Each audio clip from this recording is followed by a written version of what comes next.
Glenn, I want to start off by just asking you, what is the concept of respectful interruption and how did you first begin to get an interest in it? Well, Anton, respectful interruption is an outlier of the concept. The standard you walk past is the standard you set. So many years ago at a previous employer, we had an incident where a corporate person was walking past a tradesman using a grinder and they interrupted the behaviour because they thought it was unsafe. Now, it turns out that there was nothing done wrong. It just didn't look great.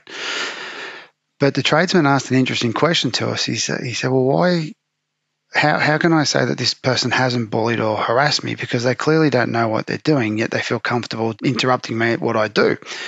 And that's where we sort of coined the phrase respectful interruption. So how do you interrupt the behaviour that you see that you either are unsure of or you know is clearly wrong, without inadvertently causing an additional problem that you might not foresee? Over the years, I've sort of worked with different work crews about how do we do this, and it's actually pretty simple. The key component to respectfully interrupting any behaviour that you don't like or are unsure of, and this is more than safety, Anton. It's also if you see or hear anything in the workplace that might be considered bullying or harassment. It could be a sexual-based innuendo or things of that nature that cause additional problem, but it still comes back to poor behaviour. And the reality is that you can't interrupt respectfully unless you have some type of relationship with that person or work group.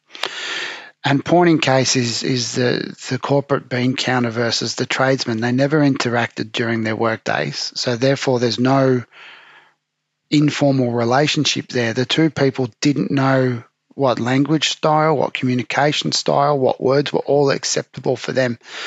And they went about it, unfortunately, in a way that, could have potentially had some problems. So there's a couple of examples that you can look at. So if you've got 2 or 3 guys working in a trades department and they've known each other for 25 years, their version of respectful behaviour could be completely different to what we would view in an office environment.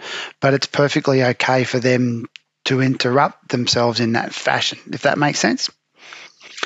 Yeah, so, the language could even be a bit abrupt and, an innocent bystander could be looking at going, wow, I can't believe they spoke to each other.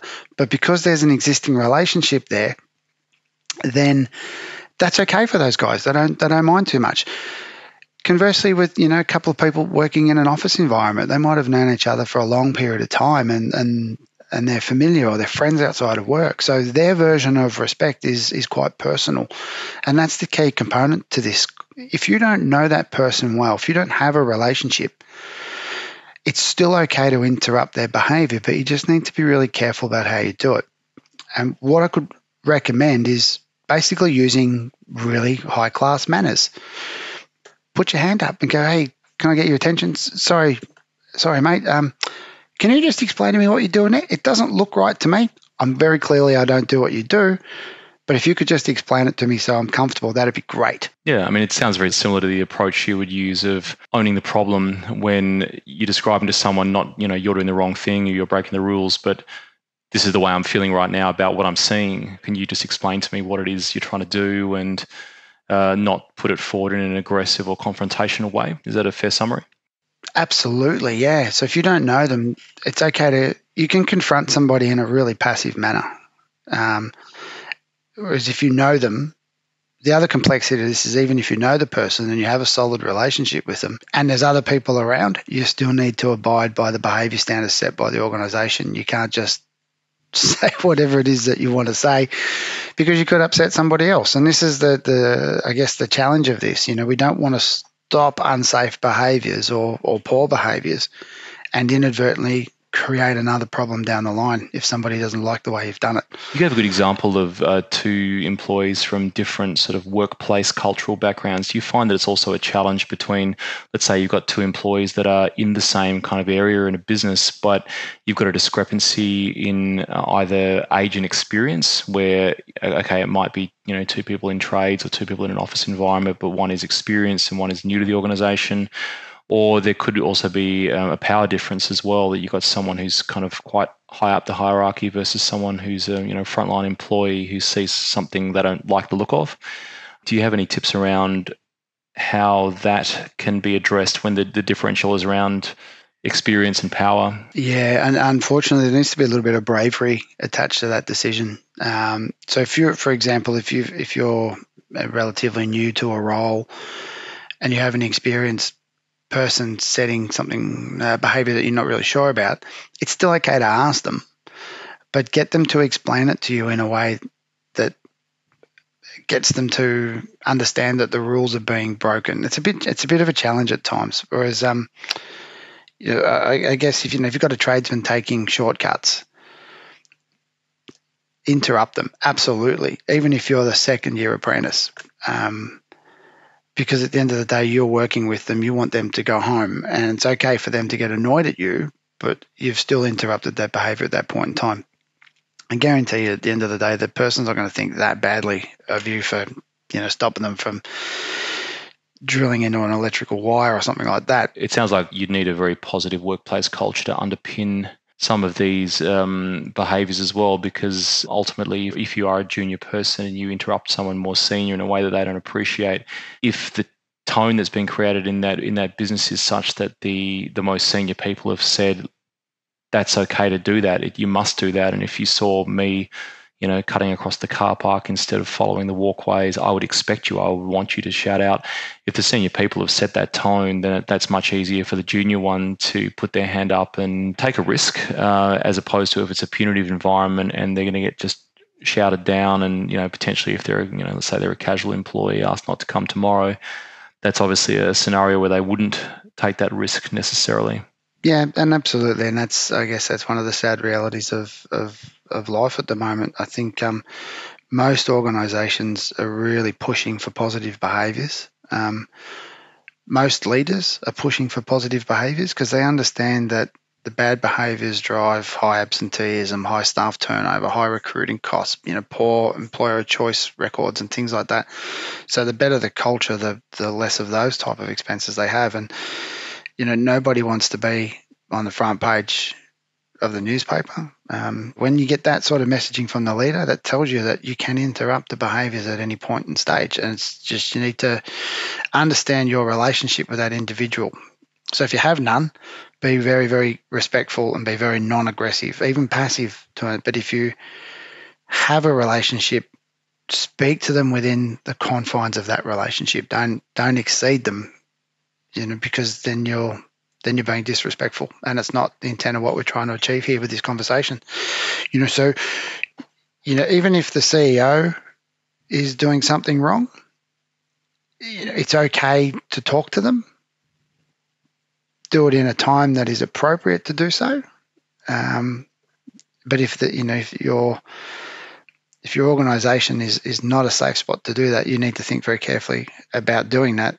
Or secondly, do you want to continue working in that organisation if you're not allowed to speak up? So if we just come back to some of the specific tips around how to actually interrupt respectfully, let's just come back to, you see a person working in an unsafe way, you want to interrupt them, just in terms of your opening comments, your body language, the way you would phrase your concern. Could we just go again through some of those tips for people who might have these situations they're confronting every day in their workplace and just want to know, what words should be coming out of my mouth as soon as I interrupt the person? The easiest way to get somebody to stop and pay attention to you is actually introduce yourself.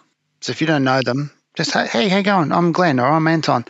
And they automatically stop what they're doing and they look at you. It's at that point you've made the eye contact with that person, and you can say, I don't know what you're doing. Is there any chance you could explain that to me? Because it doesn't look right in my head. Now, I don't do what you do, but if you could explain it to me, I'd feel a lot more comfortable. And I guess it's also useful to, when you're introducing yourself, if you're within the organisation, just explain where you're from, like which area you work in. Absolutely. To make it up, be like, hi, I'm Glenn from accounting. He's standing on that swivel chair to change the light bulb. Is that the way we do things around here? Because I'm only brand new, and it'd be great if I could know the rules from the day one. That'd be great, please. You can inject a little bit of humour into it. A bit of self-depreciation, ironically, goes a long way when you're introducing yourself. So, keep your body language neutral. Don't encroach on that person's personal space. And ensure that you're using really clear words. Don't use big words. Just use short, sharp sentences that are non-threatening, and you have a better chance of success. And what can you do in a scenario where when a person does react in a sort of hostile way to what you're trying to communicate? Always go back to that phrase, reasonably practicable. Is it reasonably practicable for you to get into a verbal disagreement with someone in the workplace, even if you're unsure of it? No, probably not. You're going to open that can of worms that you don't want. The beautiful thing about respectful interruption is that any person in any business, in any role, can theoretically do this at any point in time. And if anything, it's a really good indicator for a great culture if this is acceptable to do. And have you got any tips for organizations who just want to introduce the concept of respectful interruption across the business? Like, as you said, not just maybe in the safety space, but across a whole bunch of other domains around appropriate workplace behaviours and things like that. How can a business best sort of communicate to its employees, this is the way we're going to talk to each other in these situations where someone sees something they don't like? Yeah, like most things in terms of culture and behaviour change, it has to come from the top. So the leaders of the business, and remembering there's two types of leaders in most business. You've got your hierarchy leaders, your CEOs and general managers, but then you've also got the leaders that don't have a hierarchy position. They're the ones that people turn to. They're the people that have to have the conversations first. They're the ones that have to say to, like, we will not stand for unsafe behaviours. We will not stand for poor behaviours, but we are going to make sure that if we see them, we interrupt them as respectfully as we possibly can. We're always going to try and use softer language rather than hard language. Unless there's an immediate threat to someone's well-being, then we won't raise our voices. We won't be disrespectful. We'll have a conversation around it because that's the way we would like to be spoken to.